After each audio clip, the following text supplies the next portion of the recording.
What is up, YouTube? It is I Gave the D, and welcome to the grand video that I'm going to be revealing what Call of Duty 9 is and what possibilities the Call of Duty franchise has to go off of in the future. To start off, I am an aspiring video game developer. I've discussed with multiple people about video games. I made a couple of video games, mine are like PC games, but development is something that I'm always highly interested in. So that is where my personal aspect of all this is going to be in. I actually talked to Ken Levine on the Bioshock crew. Can't wait for Bioshock Infinite, by the way, but that's not what you're here to watch. But, you know, I've had a lot of in-depth experience with video game developers and designers alike, so, yeah, I just wanted to get that out of the way, that's where my personal insight is going to be coming from. But now I'm going to tell you, before you dive into this video, that this is officially confirmed. And what that means is that my friend Kumar, who is a pretty epic hacker, right around the times of CoD 4, he started retrieving / hacking into Activision and Infinity Ward emails, also Treyarch, and right when about Call of Duty 4 came out, he knew that there's only going to be 3 Modern Warfares. Sorry to disappoint, but there's going to be no Modern Warfares after that. That's official. They are working, however, on a Space Warfare, but that is going to be CoD 10, and I'll talk to you about that at a later date. But this one, you guys probably want to know what is most recent, and that is Call of Duty 9. And now I'm going to tell you that Call of Duty 9 is going to be Black Ops 2. And I just want to get that out of the way, so you guys probably were anticipating this when you were watching this video, but he retrieved an email from Treyarch. I'm not going to say what it said specifically because that would be severely illegal, but they're just pretty much going to continue off the storyline of Black Ops, the original, and so that's essentially what it's going to be. Later on in this video, I'm going to get more in depth on what is going to be in Black Ops 2 and what we can expect to see, but right now I want to tell you guys about the possibilities for future Call of Duty games. And the original agreement when they first joined forces via Activision, that, sorry, my throat is really dry, but it was originally agreed upon that every game that took place after the year 2000 would be under the jurisdiction of Infinity Ward, and every game that took place before the year 2000 would be under the jurisdiction of Treyarch. So it's logical that the Cold War comes after World War II. Sorry, I'm drinking dew. Hiccups, but... So, yeah, that's clearly logical. And when you think about it, what Treyarch could do for the next game is they have 4 options. They could go ahead and do Operation Desert Storm, which took place in the early 1990s, and the only reason that is very not a possibility is because that is pretty much just like Modern Warfare. It was the first game that, well, I consider it because when the Russians invaded Afghanistan, we have not, in fact, advanced any of our weapons past that date.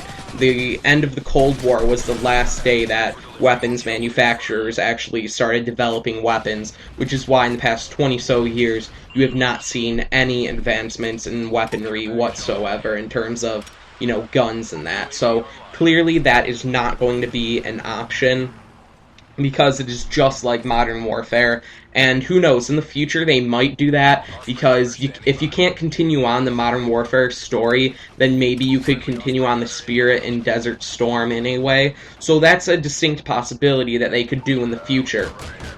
The second option is that they could go back to World War I, pre-World War II, and I think that would be very interesting, because most of us never actually know what World War I was. I mean, you gotta think about it. I mean, in school, when do you ever learn about World War I? You never do.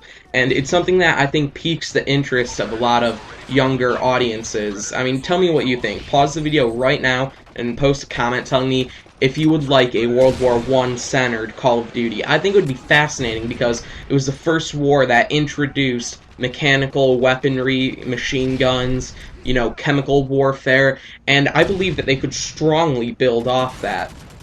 And that is what the theory of Call of Duty Iron Wolf is. That is, in fact, the project name for Black Ops 2, so Sorry to break the news to you, but it's just Black Ops 2.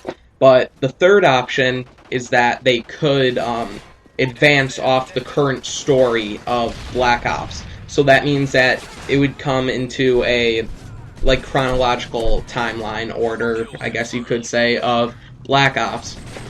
And that is, in fact, what they are going to do for Call of Duty 9. But the fourth option they could have done is advance it into space, which wouldn't make much sense. So they could completely fictionalize Black Ops, or they could keep it straight, and they chose that they were going to keep it straight.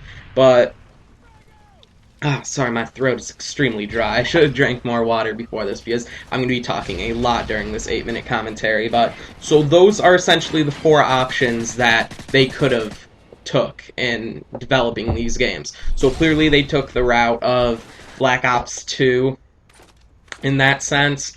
So you can expect to see slightly more advanced weaponry, more so towards the end of the Cold War, like Desert Storm. So you're going to see a lot more of, like, how do I put this? Like, it's kind of weird because in Black Ops, they kind of took, like, the 90s weaponry and brought it back in time to the 70s, I think it was. So that's kind of weird, but, you know, they could just bring back some classic weapons like the M1 Garand.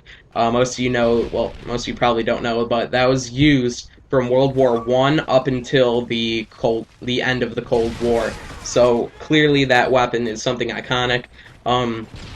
So they could do a lot with it. They could either bring in some more, like, attachments and that, more weapons. A lot of people were disappointed that they didn't bring in some guns. So it's definitely something that they can work on. And, you know, just like Modern Warfare, they brought back new guns, old guns. So that's all something that you could really do in Black Ops 2. But, you know, Call of Duty 10 is going to be Call of Duty Space Warfare. I can confirm that now. I do not know what Call of Duty 11 is going to be, but you can expect Black Ops 2 and Space Warfare. Space Warfare is coming up from Sledgehammer. So you know what, this commentary is coming to an end. I only have like a minute left, but you can definitely expect these games to be coming out within the next 2 years, obviously. And I think that they are going to break even more records than they did last time. So that is going to be something that we're all looking forward to. Yet again, this is unofficial, official confirmation of the next two Call of Duties. Call of Duty Black Ops 2 and Call of Duty Space Warfare, developed by Treyarch Black Ops 2 and Sledgehammer Space Warfare. Infinity Wards, they kind of just got kicked out of the bunch. But I hope this cleared up some of the possibilities that Call of Duty had, and I hope you guys look forward to Black Ops 2. It's always released the first Tuesday in November. That's November 6th, I believe. But at this point, I want to ask you to follow me on Twitter, like my Facebook page, add me on Google+, follow my TwitchTV, follow me on the TheRespawnArmy, and join my CoD ELITE group. Links to all of those in the description, and if you have any questions, PM me, and I'll gladly answer all of them. And until next time, guys, peace.